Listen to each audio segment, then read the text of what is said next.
All right, race fans, good morning, good afternoon, depending on where you are at. We are here live today to discuss the Canadian Grand Prix fantasy strategy. Fun facts. Uh, in 2011, Canada was the longest Formula One race ever in terms of clock time. It was the race ultimately that led to the current 3 hour time limit that we have, inclusive of red flags. But before we get into it, a couple of quick intros. My name is Ross, the co-founder and CEO of GridRival. We got today with us Michael Ursinoli, our CTO, and Ryan Booth, our Director of Business Operations. We are short today of William, who will rejoin us for the next event. And as a quick heads up, I am recovering from a nasty case of pneumonia. So I'm only halfway here today, I think. Um, we're going to start by doing, or actually, before we get going, just as a reminder, if you are not already subscribed to the channel, go and subscribe and follow us so you can stay in touch with all the future shows. And then find us as well in Discord if you're not already a member. It looks like Michael pinned a link to the top of the chat that you can find in there. And then as a quick reminder, we mentioned this last week, we're always looking for either moderators for the Discord channel, if that's something that you would find yourself interested in. And we also have a writing team that contributes to the GridRival.com website. If you're a writer and you want to help grow the brand, feel free to reach out to us, support@GridRival.com. On to Monaco really quick, a recap. What can we say? It was a fairly straight, I would say, boring race, as we all have gotten used to. I felt like this one was particularly, I don't know, worse than last ones that I've seen. Just very little movement, but oddly, tons and tons of salary changes across the board on the GridRival fantasy game. So just to go over the winners, obviously Charles Leclerc, excuse me, up 1.2 million. Oscar Piastri up 2 million. For those of you that have been following the show for several consecutive episodes, we talked a lot about Leclerc or Piastri 2 episodes ago, and he's been for sure a good pick. Close to the maximum last race and this race, I believe. George Russell up 1.4 million. Yuki up 1.3 million, which is a great performance for him. I think it was last show where we were thinking maybe Yuki's getting close to his ceiling in terms of salary and kind of what's possible there. So cool to see him continuing to rise. Pierre Gasly up 1.7. I don't know. That's got to be one of the biggest value increases for an Alpine driver this season, if I'm not mistaken. Mm-hmm. Albon up 2 million. As Murphy's Law would have it, the week after he dropped off of my lineup after losing me about $8 million in consecutive downward spiral losses. Valtteri Bottas up 2 million. Logan Sargent up 1.2 million. I know that Ryan's probably excited about that, but I'll just say that it's not that hard to go from the last place to a little bit of Red Bull. Excuse me. Red Bull as a team up 1.8. Williams as a team up 2.2. So lots and lots of winners from last week. We'll obviously talk about who are those you might want to avoid, who those might be kind of at the top of their limit going to next week, and then losers. I think all race fans in general, anybody who likes seeing a good race and lots of overtake was a loser last week in Monaco. They really need to figure out something to do with this race. I don't know what the solution is, but maybe they create like some sort of secondary time trial event that's like a really elevated, more exciting version of a qualifying. I don't know, there's just no passing capability. So that was unfortunate. Verstappen down 1.6 million. Perez down 2 million thanks to Kevin Magnussen, who seems to be acting more and more like Danny Kvyat every single race. So for sure, Red Bull and the whole Red Bull team is on sale right now. It's a rare occurrence, as anybody who's followed the show for a long time is aware. Anytime Max and the Red Bull team drop below first in salary, it's a good opportunity to pick them up. Hulkenberg down 2 million again thanks to Kevin Magnussen.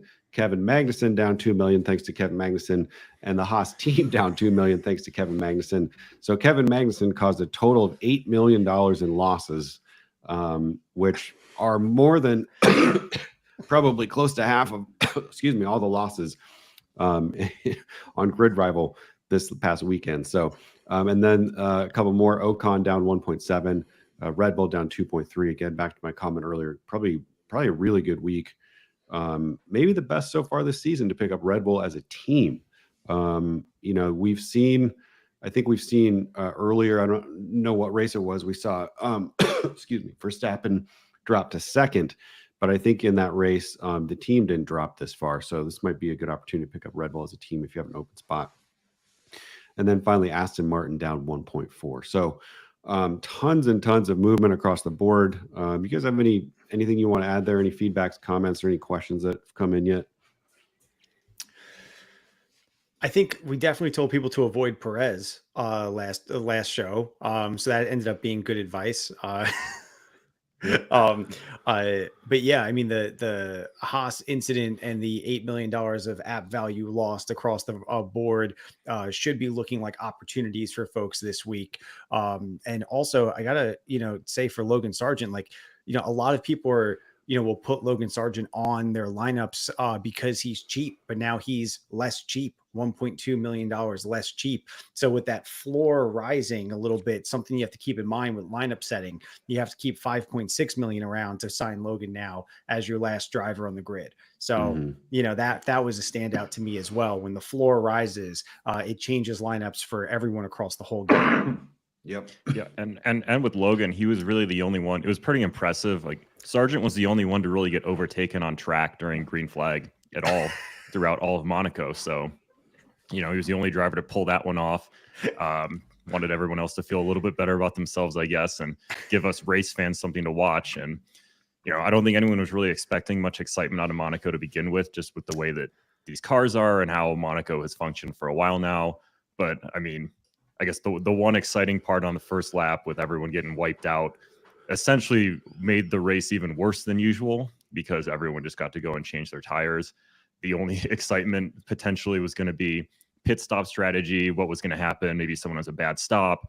That all went out the window. And then you have all the radio communications that are like, drive slower, don't drive faster. Like that's exactly what you want to hear when you're watching a race. So yeah, Monaco was more of a snooze fest than usual, but hey, it's Monaco. It's pretty. It looks nice. They're not going to get rid of it. So it is what it is at this point. Yep, for sure. Lots of specific lineup questions coming in. We can answer those in a minute. We got one that we haven't heard in a while. Why does Max lose me points when he wins pole and position one? I'm assuming this is from the Wills. You're not talking about this past race, and I'm guessing you're not talking about points. You're more talking about salary.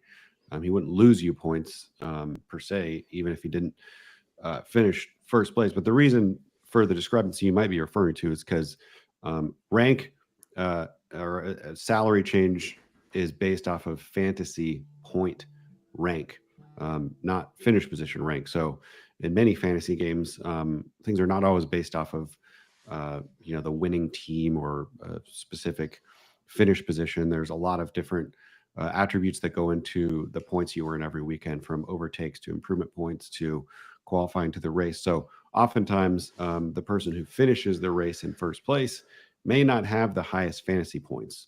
That primarily happens when a driver below them receives either a lot of overtake points or a lot of improvement points. Those are the things that will usually tip the scales. I wouldn't say it's common, but it's fairly frequent. I'd say, the on our game, race finish position correlates very, very strongly to fantasy rank, just because race points are the highest amount of fantasy points that you can earn. But oftentimes you will see that discrepancy. And sometimes, if you're a new player and you don't understand how the game works yet, I can see how it could be confusing. So hopefully we answered your question there. Should we move into Canada lineups? Yeah, let's do it. And I think we probably should. I think we understated how big of a loser Ocon might have been in Monaco, because that is, not only did he lose some value on our app, but he's losing his seat. Yes. So yes, I guess a rough day for him. And probably, I don't know, probably a driver to be avoided, just because who knows where his head's at. And now that he's, on his way out, it'll be interesting to see what his performance is like. Coming into this race, and we'll talk briefly about daily fantasy lineups too. I'm kind of locked out of any significant decisions. I only had I have 5 drivers still in contract. I don't think anyone is somebody I'm considering dropping, but the only spot I have open is Constructor, and I have about, I think it was 15 million. And so I'm kind of torn between Haas, only because they're down 2 million, and might be one of those times where, you know, I do like a one race contract and see if I get lucky, but it also seems like a risk. A lot of my excuse me, decisions, more so on my daily fantasy lineup, since it's only based off one event, are very similar to what I was thinking coming into Monaco, which is like who's going to finish, right? Because it's looking like we're gonna have a wet race. So you know, I'm thinking about what players have experience if I'm only thinking about the singular event. And then the only other kind of option I see is RB at the top of my range, but they just went up 1.8 million. I'm kind of feeling like they're now best of the rest in terms of teams, right under Mercedes, far under Mercedes, $5 million less. But I kind of just, there's a question mark about how much more they can go up, and I'm still definitely playing the value game. So I have a lot of considerations to make on my league choices as well. So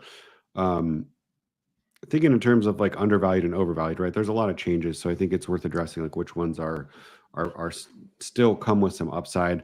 Like I said, Red Bull across the board, I think is a safe pick. If you're at the point where you're not entirely focused on salary gains and losses, I think both of those drivers max, undeniably at 29.3. I'm guessing, I'm looking really quick. Is that the lowest he's been this year? He dropped to close to it, I think. Yeah, so he's at 20. He was at 20. It was actually at 27 after Australia. So close to it. But so I think those are good picks. I think worth discussing is Piastri, right? He's had 2 really great races, went up almost the full amount. Do we think that he still has upside? And really, how much? I don't think he's going to pass Norris, which is 2 spots ahead. So I think my gut instinct is Piastri maybe has, another maybe $1 million, $2 million to gain if he continues to perform similar or on par to Norris. If he has a race like he did last weekend, obviously Monaco's just such an outlier. It's hard to look at that as with any sort of lens towards what might happen in the future. But I don't know if you guys have any thoughts on Piastri. Yeah, I mean, I think there's definitely potential for 2 million more in points. So I think Piastri can get a fantasy rank of 4 or 5 as a potentially realistic outcome, 6 for sure. So all of those would result in some slight salary gains. So his current salary is 23.7. If he has a fantasy rank of 6th, that's 24.5. So he'd probably go up a couple $100K. But a good showing from him would bring him up, 24 to 20, 24, 25, mid 25. So I definitely think there's a little bit more value there for Piastri, but I also feel like Piastri right now is probably someone on your lineup you kind of can't afford to not have. He's getting into that, kind of blue chip driver territory, north of 25 million. But I mean, his, ability to perform and generate points is big. So, he's going to be getting improvement points. He won't be getting, or very rarely will be getting beating teammate points. And if he does beat his teammate, it won't be by much. But as far as, if you're looking at, Piastri versus Russell, who's right there priced with him, Russell just went up 1.4. I'd much rather have my money there on Piastri. So yeah, I'm very bullish on Piastri, at least for the short term, in terms of the game, the next 2-3 races. So, yeah. I think we all have, but I've been banging the drum for Piastri for a few weeks now. I see no reason to drop him. I signed him to a 5-race deal a couple races back. Unless something crazy happens, I'm probably just going to keep him through that entire time, and we'll see where he ends up. But I think he still has nowhere to go but up. I don't see any reason for a drop coming up. I mean, anything can happen, right? But I think he's still undervalued from where he is now, and I think he's a guy you definitely want on your roster still. Yeah. Another kind of standout is Alonso. I think Alonso's definitely getting into for sure consideration territory. I mean, if he has another race that's not positive, he's going to be in talent driver range. So he's at 18.7 right now. I feel like he could be a good pickup. Others that stand out, we're going into Canada. We always talk about Stroll is the gamble. He's always the gamble. He usually tends to either, make a lot of money or lose a lot of money, and staying even and steady is a rare occasion. So coming into Canada, it's his home race. I'm pretty sure historically has not done very well on home turf, from what I can remember. And my memory is getting worse every day, but I just feel like I remember, I can recall a lot of Stroll upsets at the Canadian GP. So something to consider. Albon's interesting. If you look at his salary chart in his driver profile, he had 1, 2, 3, 4, 5, 6 races consistently dropping.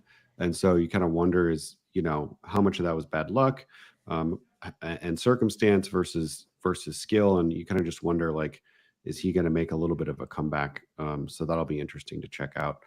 And then, I don't know if you guys see anybody else here who feels like a bargain. Well, I want to go back. I know you started with both the Astons. I have a few thoughts on them, and this kind of goes along. I saw Michael Toaster Boy in the chat talking about Alonso hoping goes down to talent driver.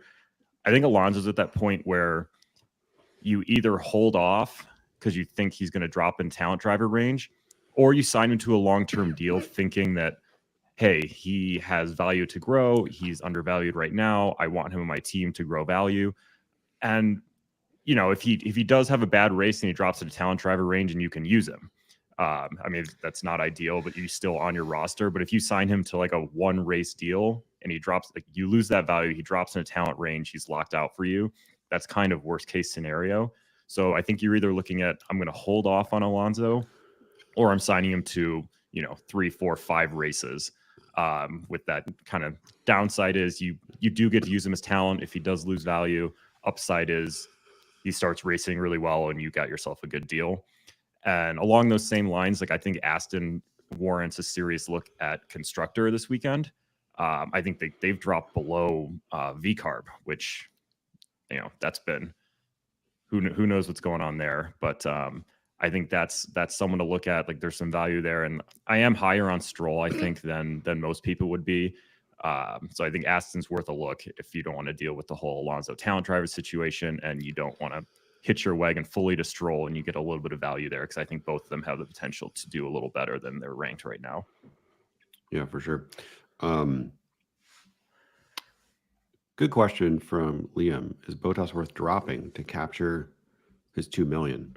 So assuming that you signed him last race and you are net 2 million, for sure an interesting consideration, because any of these drivers that are priced low, your cost to drop them is pretty minimal. I think it all comes down to, how do you think Bottas is going to perform in a rain event at the Canadian GP? I would, he's a very experienced driver in a lot of different conditions. So I would personally put him in a bucket of people that, may be more dependable. So it's hard to say, at 7.3 million, he really doesn't have to finish that high to either go up in value or stay where he's at. We have if you've ever looked in our support documents, we have a breakdown in there of exactly how salaries are calculated. You might go in there and do a little bit of forecasting on what, what his finished position might need to be, or fantasy rank might need to be for him to continue to go up in value. So I would say that bet is completely, dependent on how you think he's going to do in Canada. If you think he's going to be flat, or potentially drop, then for sure that's an easy yes, especially because his drop fee is going to be very, very small. So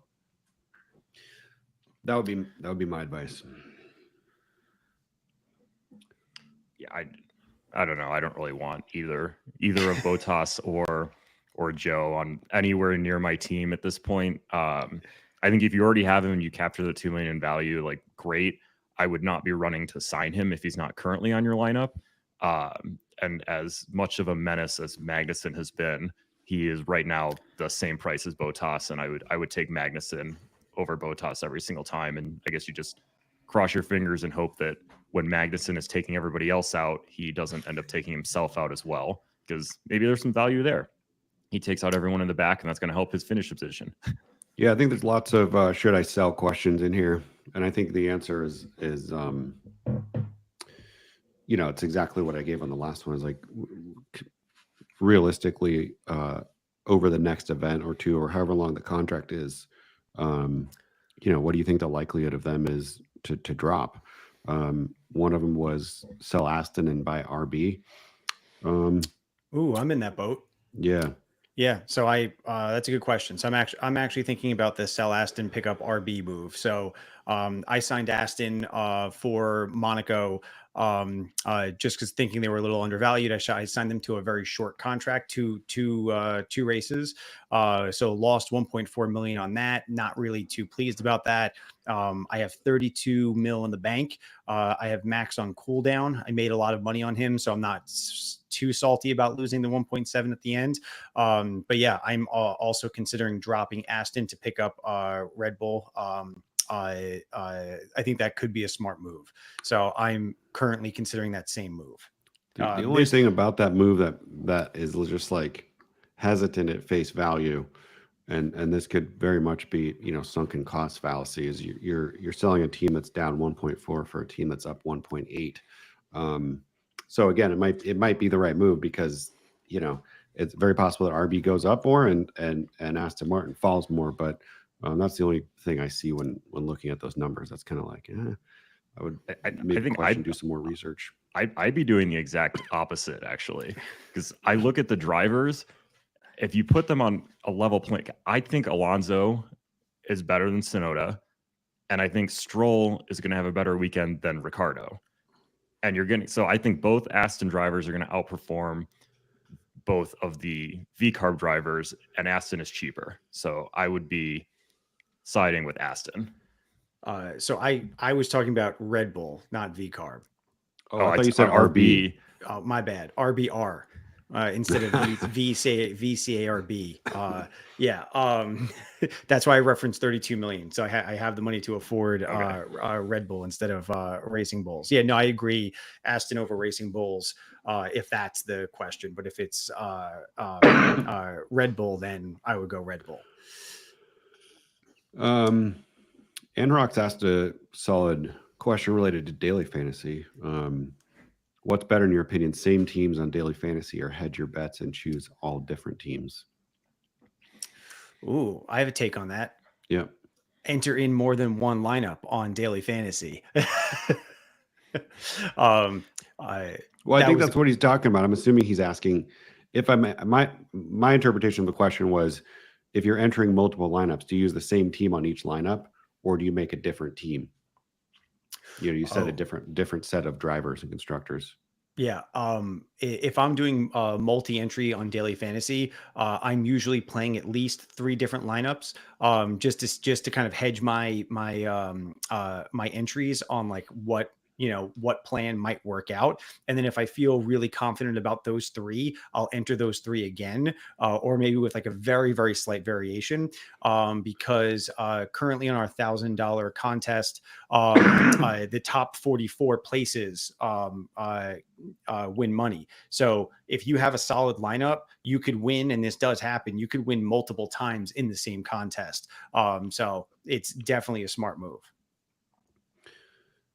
Yeah, I think what we see a lot is a mix of, we don't see I at least I have not seen yet in a daily fantasy contest somebody that played 5 entries with the exact same lineups. I think you sometimes see groupings where someone will play the same lineup. They'll play 4 lineups and they'll play them each twice or something like that. Mm-hmm. And then I think you also see a mix of people who, if they make 5 entries, every single one of them's slightly different. So. But I don't see a lot of the former. Mm-hmm. Yeah, I would recommend, you probably don't want to play the same lineup over and over again, but I'll usually have a couple drivers that, I want to key in and build around. like I would have Piastri on if I was entering, 5-10 lineups, I'd have Piastri on every single one of them and then change things around him. Like I'd have a driver or two that I would key in on that I really think is going to have a good weekend. I guess if they don't, then everything is sunk. But instead of just entering the same lineup over and over again, to have a couple drivers you like, maybe a constructor you like, and then build around that with different pieces. Because, it can be hard to predict what happens at the back of the grid, and you need some of those lower drivers. So switch those around. Yeah. Michael Toaster Boy asked, do you suggest picking up Alonso, hoping he goes down and to a talent driver? I would say strategically, if that's why you want to add him, I'd probably just wait until after the next race and see if he drops. But in any case, you could think of it as like a little bit of a hedge, right? If he drops, then he's in talent range, you have him on your team. But if he doesn't, he goes up in value. It's a little bit of a win-win. But if he drops, he's dropping at least 700,000, likely slightly more. So just something to consider there. Yeah, I mean, the way to think about Alonso, because I see there's a lot of questions in the chat about Alonso and Alpine, is like, his current salary is 18.7 million. So, if you look at the salary chart, which we linked into the chat, in order for his value to go up, he needs to be, kind of fantasy rank 8 or above for it to be meaningful. So so for the Canadian GP, if you feel like that's possible or plausible, go ahead and sign him now. But I don't personally right now. So my strategy is to wait on Alonso for one race, but I am ready to pounce on Alonso if he's in talent driver eligible price bracket. So for him to lose 700K of value, I think is more likely than him like coming out and making 1.2 million or something worthwhile for a short contract or 1 or 2 races. But yeah, like I would wait on Alonso for this race, then potentially sign Alonso even for like as little as a 1 race contract, because you're betting on Alonso doing well as a talent driver, which would also come with salary increase, which would then probably take him out of talent driver eligibility. So I would be looking at that as like a quick short-term points money game. It's a little bit of a gamble, but not that risky. I think it's riskier to sign Alonso now. I just personally think like the relative upside isn't there relative to like, we're not talking about the actual race. We're talking about the results in the app, which is they're different because of how our points break out. So, I think there's more potential downside than upside signing Alonso right now. And a way to play that is if you do think that Aston Martin, Ryan and I were talking about this, a way to play Alonso without playing Alonso is take Aston Martin as a constructor, right? You can get the points from the drivers performing well without having the risk of the salary movement of an Alonso right now. So that would be a move. So if you want Aston but don't want Alonso, go Aston. John Cuomo asked, without William, who's going to tell us that Stroll or Sargent are a good bet this week? Well, I don't know that. He can't obviously tell you about Stroll, but I think that if we want someone to tell us that Sargent might be a good bet this week, I think Ryan might be happy to do it. Sargent's always a good bet. He does a lot better on this side of the Atlantic Ocean. I think he's back home. Canada's close enough to home. No, I don't know if you can after the salary increase that. Like, let's be honest, is completely unwarranted. He was clearly the worst driver on the track at Monaco that didn't get his vehicle mangled up in the first wreck.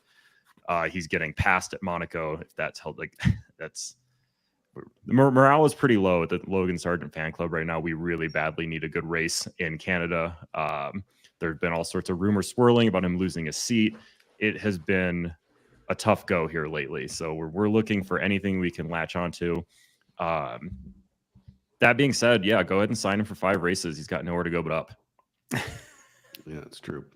Well, and William did run Stroll as talent driver for Monaco, and it did not work out for him.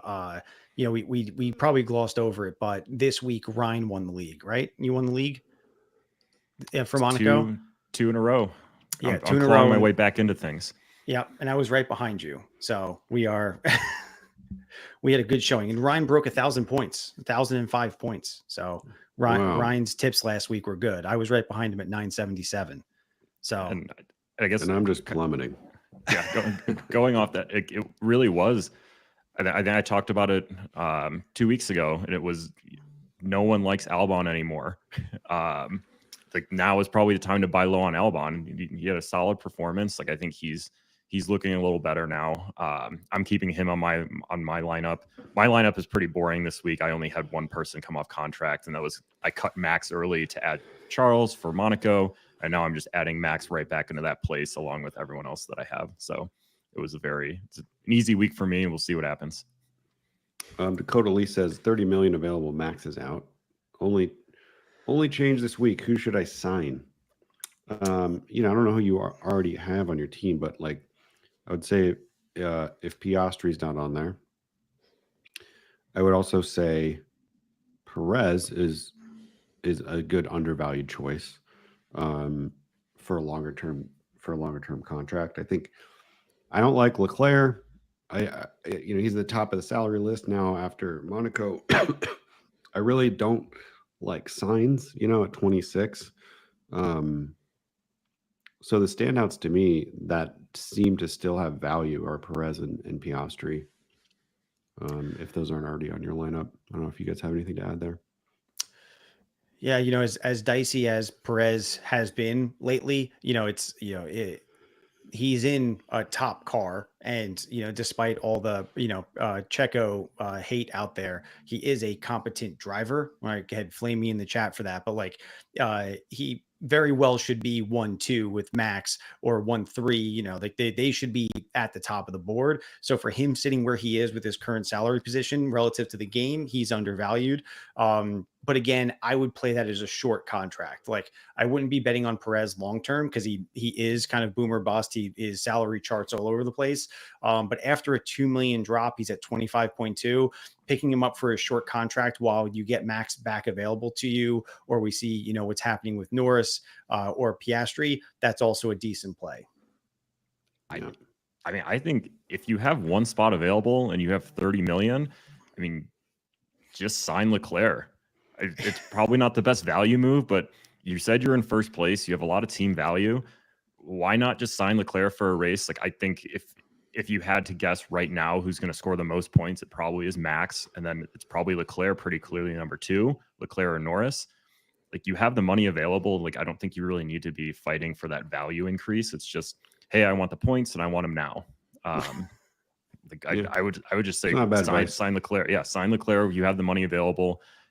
And then next week is when you start to deal with, if you have multiple positions open up, then it's okay, what do I want to do here? But at least for this race, just sign the guy who's going to probably score the most points. Ryan is outperforming me significantly in my league, so I would trust his advice over mine. Archer says, where do you play daily fantasy? You play that on GridRival, but you have to be located in the United States, and right now it's only live in about 25 states. We have 7 more states that we have applications with.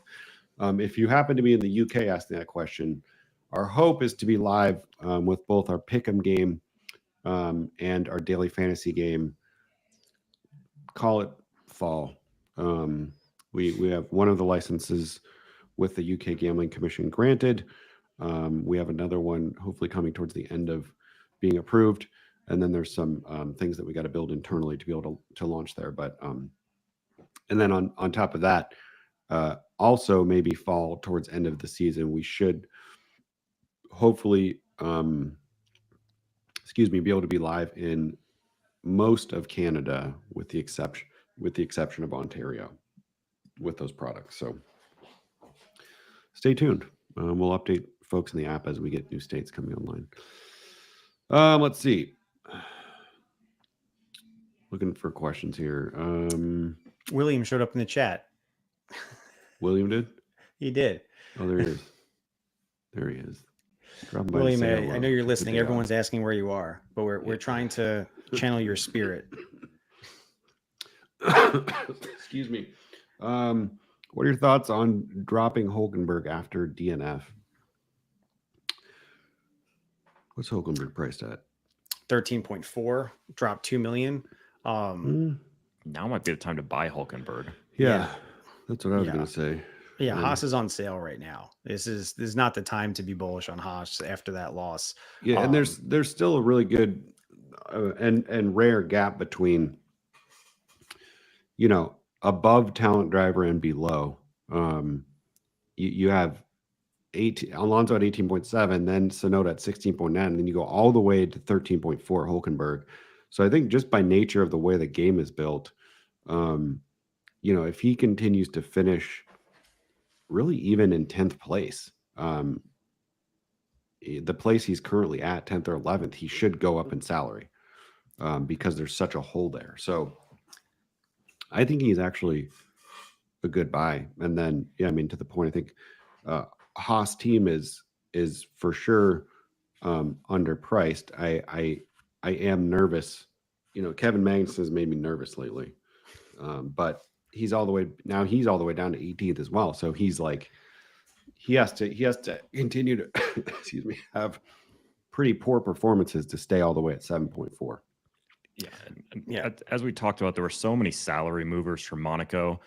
I am not overreacting to Monaco. If anything, I want to just be as far towards the side of underreacting as possible. I'm basically throwing everything from Monaco out the window. I'm not using that to evaluate drivers at all. Like, to me, it just wasn't racing. I don't think it's indicative of what's to come. I would just, Monaco is Monaco, go on with it and try and find some salary, some guys on sale from it.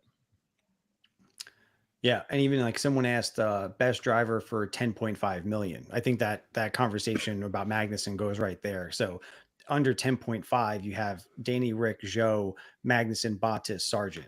I would say Rick and Magnussen, right? I'm not taking a stake driver right now, especially after Bottas just went up 2 million and Sargent at going up 1.2. So I would say, anyone disagree on that? Ricardo and Magnussen being the best value under under 10.5.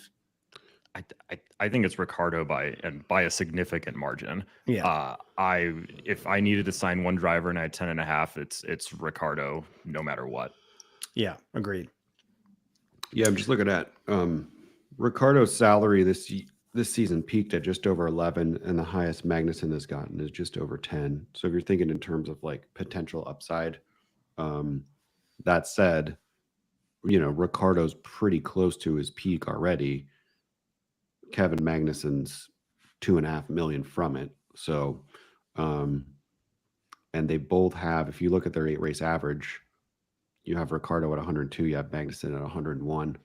So, I think your choice there is kind of safety and consistency, hopefully, of Ricardo, especially going into a race that's forecasted to have rain, versus what we've seen from Kevin Magnussen this season has just been kind of wild. I wouldn't be surprised to see him have some sort of incident in Canada if it gets wet, or even if it doesn't get wet, based off what we've been watching. Let's see. Any other questions? Yes. Someone said they dropped from 1st to 5th after Monaco, and I'll just say from experience in the game, Monaco is one of those events where that happens, right? So don't get too discouraged. You'll be able to claw back up. That doesn't happen too often in the game throughout the season, but stick with it and you'll climb back up. Well, also, how big is the league? Yeah. If there's 100 people in it, then 5 positions is not huge in a weekend. Yeah. No. Let's see. It's a question to slow down a little bit. Let's see. Does rain disproportionately advantage any driver or team? I don't know if you guys have. I think rain. I'll give a more basic answer. I can't give you an answer in terms of just specific teams and technical stuff of, the current statuses of each team and which cars are more well prepared or set up to succeed. But I think when we were talking earlier about daily fantasy lineup, like the thing that came up was experienced drivers, drivers that have had a lot of rain races. So I'm avoiding rookies, at least in my daily fantasy lineup, and I'm avoiding people like Kevin Magnussen who've had a kind of recent history of being a little bit all over the place. So I think this is one of those events where experience is probably the safe play, going after drivers with a lot of tenure and a lot of races under their belt in the water. Yeah, and the other thing about rain too is it likely increases variance throughout the race. It's going to make things a lot less predictable, which potentially means some of those guys at the back at lower salaries have more room to grow. It doesn't take much for a few more DNFs. All of a sudden you have a guy like Logan Sargent, instead of finishing P20, he's the last guy classified at P16. Same thing to be said for anyone else near the back. So there is a chance for increased salaries for some of those guys who are a lot lower right now, just because you might have some interesting things happen either at the top or in the midfield. Yeah. Justin responded, said he has 50 people in his league. So I think, dropping 5 in a race to me doesn't seem totally crazy. I mean, there's 8 people or something. It's obviously a much bigger change. Yeah. He also said, what 2 tracks do I have behind me on the wall? So this is, we can't see. This is Circuit des Sarthes, right, where they race 24 Hours Le Mans. This is Laguna Seca in Monterey, California. And he said, are these my 2 favorite tracks? I don't think so. I bought these from a company called Racecrafts with a K. You can check them out, racecrafts.com. And I bought them when that company's pretty new, so they didn't have a ton of choices. Actually, over here, I also have Circuit of Americas on a different wall that you can't see. I chose Laguna Seca because I think I have probably driven more laps on Laguna Seca in games than any other track by a ratio of maybe 50 to 1. And so I love that track. I've been there to a ton of races, and then you can't go wrong with Circuit des Sarthes where they race Le Mans. So those are my choices, and it had a lot to do with they were the only wife-approved motorsports artwork that I could get in the house. So that's part of it as well. I wasn't gonna be able to get away with hanging tires on the wall or any more more flamboyant art. Sorry. Yeah. Someone said Ricardo is your safety pick. Are you daft? The context of that was under 10.5 million. It's not like we're recommending Ricardo in your lineup for everyone. It was in the context of someone else's question. Yeah, Nick, if you want to roll with Joe, Magnussen, Bottas, or Sargent over Ricardo, be my guest and let us know how it works out for you. Yeah.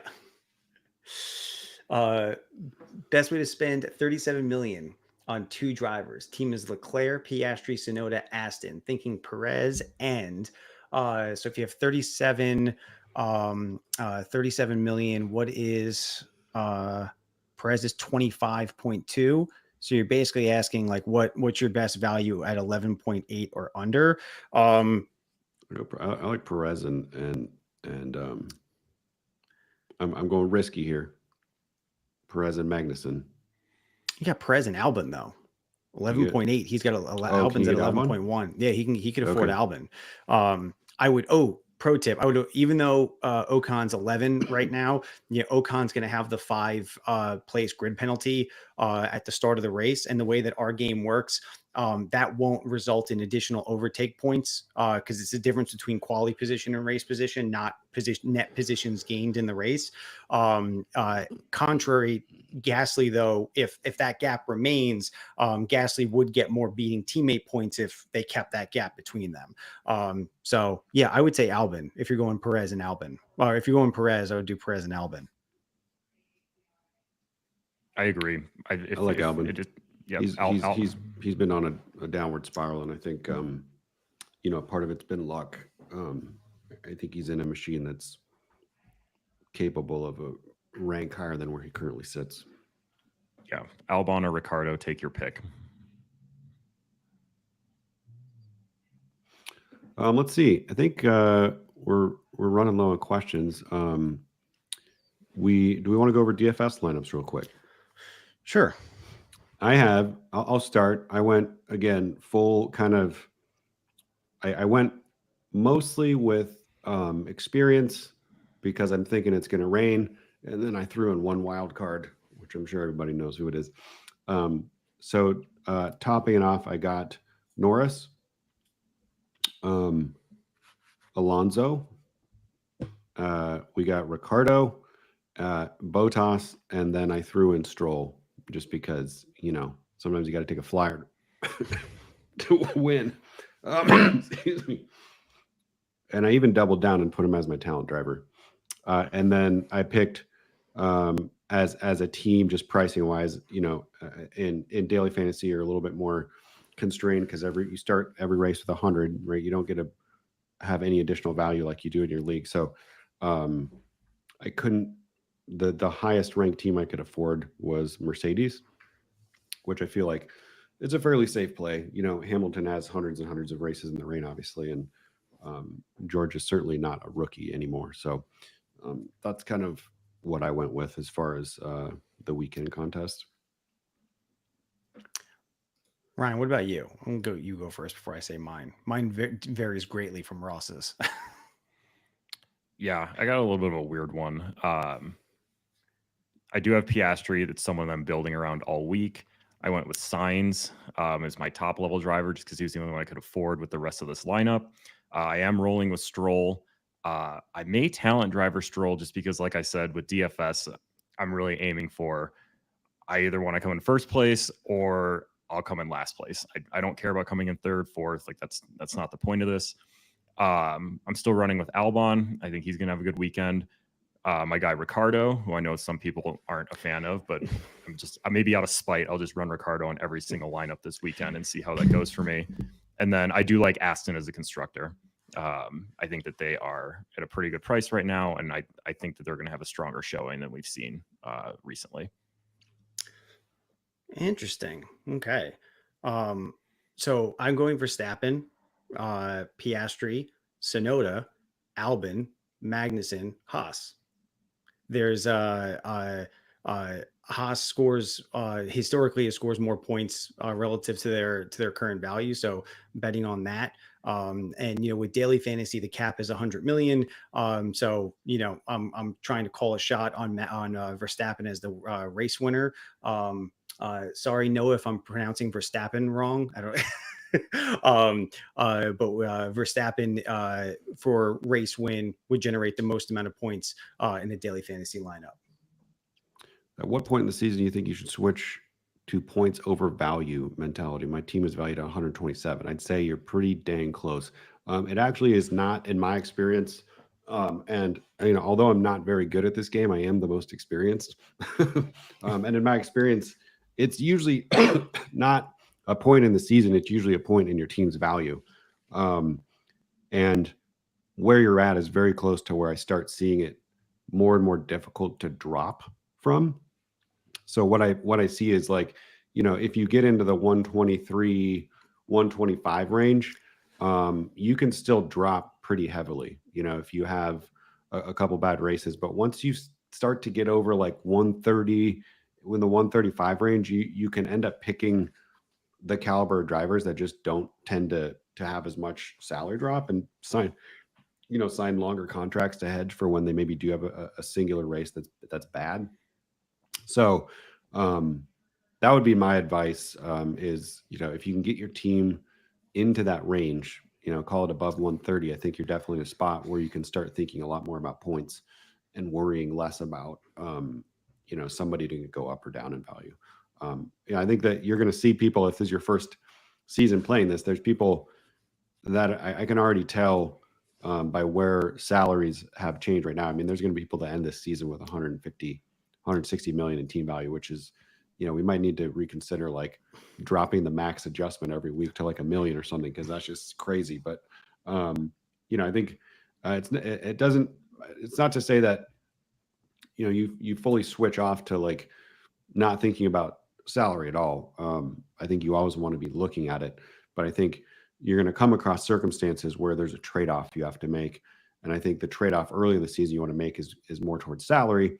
And I think what happens after that 130 is that you can start making the trade-off more towards points. But there's always going to be drivers that I think are undervalued and should be added for that reason. I think the Red Bull guys are a great example right now. If you have a team value of 130, like that's a huge opportunity, because it's super safe and you're also going to make money there. I don't know if you guys have anything to add. No, at 127 million, you're definitely ready to start focusing on points in my book. And also if you're focusing on points, when you have 127 million, you're and you're correct in your assumptions, you'll still continue to gain value in most circumstances. It just won't be like by as much each race, right? You might be gaining a couple 100,000 per driver each race versus a couple million. But there is a point where, you know, too much team value doesn't give you a competitive edge. But as soon as you could have, like, if you think of it like 3 kind of blue chip players on, or drivers or driver constructor mixed on your lineup, you're pretty much maxed out. So if you have, you know, Verstappen, Red Bull, you know, Norris, you know, like that's, you know, right there, you know, going to be almost 90 million, you know. So there's going to be a point where too much value is actually not even advantageous. So, but you're doing great at 127 million. Great work. Keep it up. Yeah. And I think week to week, even regardless if you're early in the season or late in the season, there's always that sliding scale of value to points. And, you know, there are some opportunities that just present themselves. Like, let's say Alonso was talent driver eligible this week. Like, I would be cutting whoever I need to cut. I would sacrifice salary value to be like, I need these Alonso points. Even though it's early in the season, you might still be weighing things toward value. There are going to be opportunities to present themselves to say, like, all right, that's out the window. Like, I need to prioritize points because this is a big opportunity, or this is a huge value opportunity for me to take too. So I think while you still side a little towards value earlier in the season, and that sliding scale moves a little towards points as the season goes on, it really is like a week to week thing too. Yeah, and on that note, you know, easier to make decisions around dropping drivers and paying the fee. You know, if you have the extra capital to do it. Ollie says is now a good time to pick up Red Bull. Well, welcome to the show, Ollie. Yes, definitely. We have talked plenty about it, so feel free to dig this up. We're going to wrap here in just a second, and should be live on YouTube into perpetuity. So feel free to watch it. We have plenty of takes on Red Bull, but across the board, I think both drivers and constructor are a great pick right now due to being undervalued. I think we're good on questions. So unless you guys have any final thoughts, I think we can call it a day. We hope that everybody enjoys the race in Canada this weekend. Praying for a little bit of sun to show up and not have a totally soaked out race, but we will see what happens. Thanks for joining us. Thanks for your patience with our missing team member and me being at about 50%. So again, have a great weekend and look forward to chatting with everybody again here soon.